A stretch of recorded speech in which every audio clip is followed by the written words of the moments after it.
샬롬, 반갑습니다. 자, 회복 네 번째 말씀인데요. 어제 영이 병들게 되면 사람이 눌리고 영적인 잠에 빠지고 번뇌하게 된다고 말씀을 드렸죠. 회복을 위해서 제일 먼저 해야 할 일이 안식이라고 말씀드렸습니다. 자, 이렇게 쉬고 난 뒤에 어느 정도 영이 회복하게 되면 이제 건강한 사람들과 건강한 교제를 해야 됩니다. 예수님이 이 땅에 오셔서 제일 먼저 치유하신 병이 혹시 뭔지 아십니까? 자, 예수님이 사장의 광야 시험을 끝내신 후에 마태복음 5장, 6장, 7장에서 산상수훈을 하십니다. 그리고는 산에서 내려오시는데요. 마태복음 8장 1절과 2절 말씀입니다. 예수께서 산에서 내려오시니 수많은 무리가 따르니라. 한 나병병자가 나와 절하며 이르되 주여 원하시면 저를 깨끗하게 하실 수 있나이다 하거늘. 이러면서 문둥병 환자를 만나서 고치시죠. 근데 이 문둥병이 히브리 말로 차렛이십니다. 차렛. 근데 뜻은 하나님께 두들겨 맞는다는 뜻입니다. 그래서 구약시대에는 문둥병을 육적인 병이 아니라 영적인 병으로 봐가지고 의사가 진단하는 것이 아니라 제사장이 진단을 합니다. 그래서 제사장이 이제 어느 정도 회복된 것을 확인해 주면은 레위기에 나오는 정결 규정입니다. 레위기 14장 8절입니다. 정결함을 받은 자는 그의 옷을 빨고 모든 털을 밀고 물로 몸을 씻을 것이라. 그리하면 정하리니 그 후에 진영에 들어올 것이나 자기 장막 밖에 이레를 머물 것이요. 자, 다 낫고 난 뒤에 바로 자기 장막에 들어가지 못하고요. 진영에서 선별된 사람들하고 교제를 하게 합니다. 다시 말해서 영적으로 고침을 받고 회복할 시점에는 신앙적으로 건강한 사람들과 교제를 하도록 하는 겁니다. 그때 천사 같은 사람을 만나야 돼요. 천사가 어떤 의미냐면요, 하나님이 보낸 일을 뜻합니다. 회복한 시점에서는요, 하나님이 보낸 사람을 만나야 돼요. 왜냐하면요, 요한일서 1장 7절 말씀입니다. 그가 빛 가운데 계신 것 같이 우리도 빛 가운데 행하면 우리가 서로 사귐이 있고 그 아들 예수의 피가 우리를 모든 죄에서 깨끗하게 하실 것이요. 빛의 교제가 우리를 거룩하게 해주기 때문입니다. 제가 일본에 갔을 때 들은 이야기인데요. 오사카 순복음교회는 부흥회가 낮 2시에 있어요.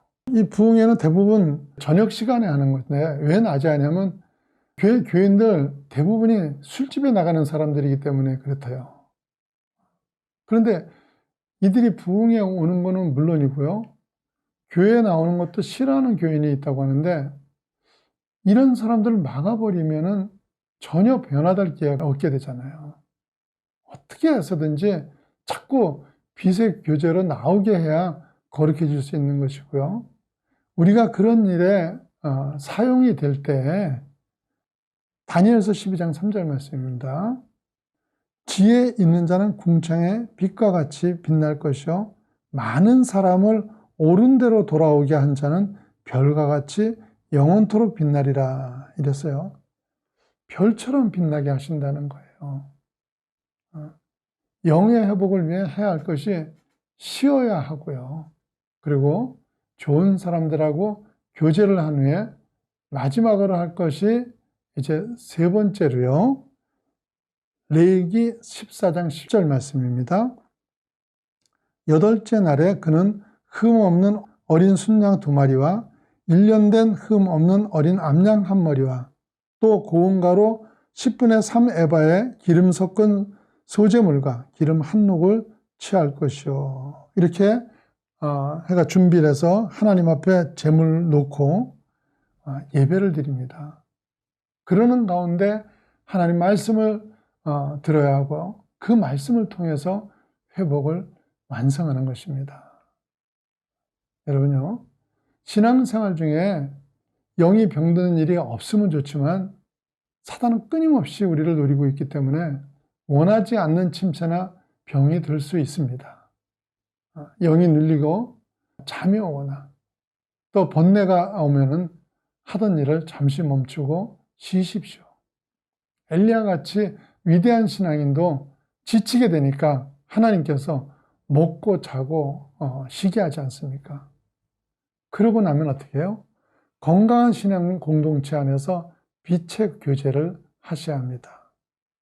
그리고 끝으로 하나님 앞에 우리가 깊은 예배를 드려야 합니다. 이렇게 영이 회복이 될 때요. 요한 3서 1장 2절 말씀입니다. 사랑하는 자여, 내 영혼이 잘된 것 같이 내가 범사에 잘되고 강건하기를 내가 간구하노라. 범사가 잘되는 복이 임하게 되는 거예요. 신앙인에게 주어지는 진짜 복은 먼저 영이 잘돼야 하는 것입니다. 하나님은 영혼이 잘된 위에 세상의 복을 주시려고 하는데, 그런데 사람들은 이 순서를 거꾸로 가려고 해요. 세상의 복을 받으면 영적으로 신실해지겠다고 하는데, 그렇게 되겠습니까? 저부터도 세상적으로 계속 잘 풀렸으면 지금까지도 심령이 가난한 자가 되지를 못했을 겁니다. 그럼 하나님이 말씀하시는 진짜 복은 못 받는 겁니다. 사랑하는 여러분요, 하나님이 여러분을 얼마나 간절히 복 주시기를 원하는지 아십니까? 그분은 우리가 복을 받도록 하기에 자기 생명까지도 주신 분입니다. 오늘 여러분이 서 계신 자리가 사람에 실망하고 내 모든 힘되던 것을 잃은 자리라면 그 자리가 축복의 자리겠습니까? 저주의 자리겠습니까? 어떤 사람에게는 그 자리가 저주의 자리입니다. 하지만 어떤 사람에게는 축복의 자리가 되기도 합니다. 누구에게 축복의 자리가 됩니까? 그 일 때문에 하나님을 목말라 하는 사람입니다. 그 자리가 어떤 자리든지 하나님을 목말라 하고 하나님으로 충만하기를 원하시면 하나님은 바로 그곳에 하늘의 복을 부어주시는 것입니다. 사랑하는 여러분은 세상 것이 조금 부족하거나 아니면 풍성해진다고 여러분의 행불행이 왔다 갔다 하는 것이 아닙니다. 여러분의 복은 여러분의 영이 회복되시고 예수로 충만해지는 것임을 깨달으시고요. 무엇보다도 먼저 영혼이 잘됨으로 범사가 잘되는 복이 임하시는 예수님의 제자들 되시기를 축원합니다.